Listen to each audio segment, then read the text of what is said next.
No coração de Minas Gerais, existe um lugar onde o silêncio parece gritar e as paredes guardam mais do que lembranças.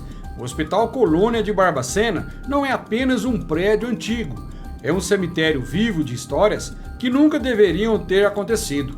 O que você vai ouvir agora não é apenas uma história de terror, é um registro sombrio daquilo que o ser humano foi capaz de fazer com o próprio semelhante e do que pode permanecer preso entre estas paredes até hoje. Décadas atrás, antes que o mundo tivesse coragem de falar sobre o que realmente se passava lá dentro, o Hospital Colônia era vendido para a população como um asilo, um espaço de tratamento para doentes mentais, mas na verdade era que qualquer pessoa podia parar ali, por qualquer motivo.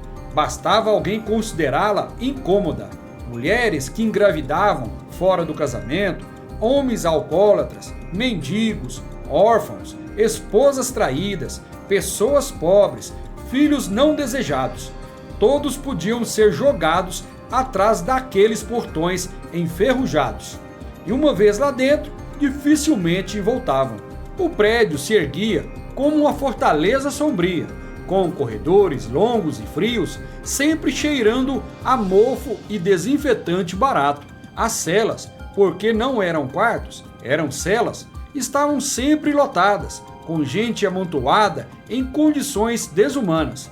Não havia tratamento digno, havia fome, sujeira, frio e a total ausência de esperança. Muitos internos chegavam saudáveis e saíam mortos. O que chocava ainda mais é que, por décadas, isso aconteceu à vista de todos.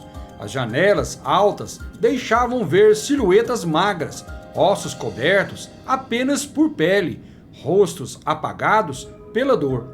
Quem trabalhava ali dizia que as ordens eram claras: manter a rotina, não questionar e não deixar ninguém sair. A colônia se tornou uma máquina de desaparecer pessoas. Estima-se que mais de 60 mil morreram lá dentro. 60 mil almas sufocadas por negligência, violência e abandono. E quando se acumula tanta dor em um único lugar, algo fica. Moradores de Barbacena contam que, mesmo depois do fechamento, a energia lá dentro é pesada, sufocante. Há quem jure ter visto sombras atravessando os corredores e quem escuta gritos distantes quando a noite cai. E não são gritos comuns, são gritos de desespero, longos, carregados de dor, como se as almas que nunca tiveram voz em vida estivessem tentando contar sua história. Imagine caminhar sozinho por aqueles corredores à noite. O vento entra por frestas quebradas, carregando um frio que parece tocar direto nos ossos. As paredes descascadas ainda guardam marcas de unhas, como se alguém tivesse tentando fugir. Há salas onde o silêncio é tão absoluto que chega a ser ensurdecedor, e outras onde, sem aviso, você escuta passos atrás de você. Você se vira e não há ninguém. Funcionários que trabalharam nos últimos anos de funcionamento do Colônia relatam que, muitas vezes, durante a madrugada, portas batiam sozinhas, mesmo trancadas. Um enfermeiro jurou ter visto uma mulher de camisola branca rasgada, parada no fim do corredor, olhando fixamente para ele. Quando se aproximou, ela simplesmente sumiu. Há também o relato de uma antiga cozinheira que dizia ouvir crianças rindo dentro da cozinha desativada.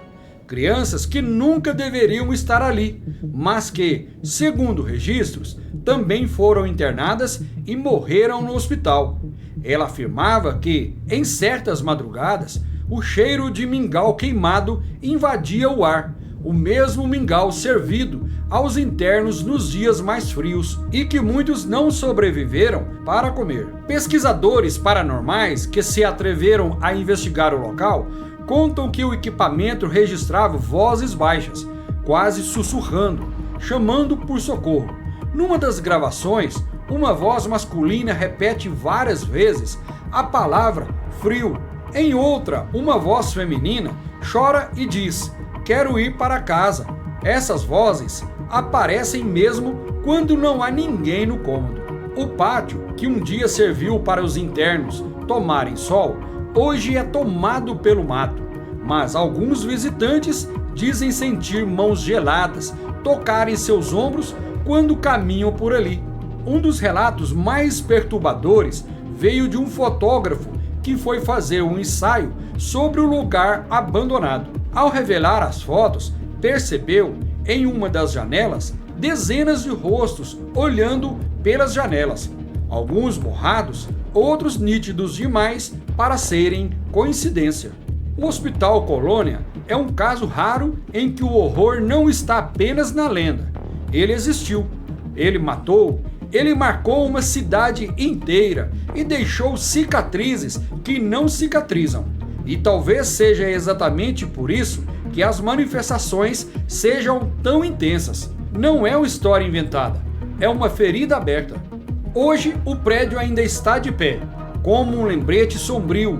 Parte dele foi transformada em museu, mas há ala onde ninguém entra, nem guia, nem curiosos, nem corajosos investigadores. E nessas áreas, dizem, a atividade paranormal é mais forte. Objetos caem sozinhos, luzes piscam sem energia elétrica e o ar fica tão pesado que respirar se torna um desafio. Há quem diga que o local é amaldiçoado e que cada visita fortalece as entidades que ali permanecem. Talvez não sejam entidades malignas, talvez sejam apenas as almas perdidas, presas no último lugar onde respiraram, tentando não serem esquecidas. Mas ao entrar, você sente que está sendo observado. E não é a imaginação, é como se centenas de olhos invisíveis seguissem cada passo, analisando se você é amigo ou inimigo. Você pode até tentar sair sem olhar para trás, mas todos que já estiveram lá dizem a mesma coisa. Quando chegam na porta, sentem uma presença forte, como se algo tentasse impedi-los de ir embora. Alguns descrevem isso como um peso nos ombros, outros como o frio que sobe pela espinha. O Hospital Colônia de Barbacena não é apenas um cenário de terror, ele é a prova de que a realidade pode ser muito mais assustadora do que qualquer filme. Cada pedra, cada janela, cada corredor conta uma história de sofrimento, abandono e morte. E quando o sofrimento é tão profundo, ele não parece, ele fica impregnado no lugar, esperando o próximo visitante que ousa atravessar os portões. Se você algum dia decidir visitar este local, esteja preparado para ver mais do que paredes antigas. Pode ser que você sinta um toque, ouça um chamado ou perceba uma sombra cruzando seu caminho. E se isso acontecer, lembre-se, você não está sozinho, talvez nunca esteja. E essa foi apenas uma das histórias mais perturbadoras do Brasil. No próximo vídeo, vamos explorar outro caso onde o terror não se esconde nas sombras, mas caminha ao lado de quem ousa investigar. Fique comigo e vamos juntos mais fundo nesse mundo onde o sobrenatural e a tragédia real se encontram. Até o próximo vídeo.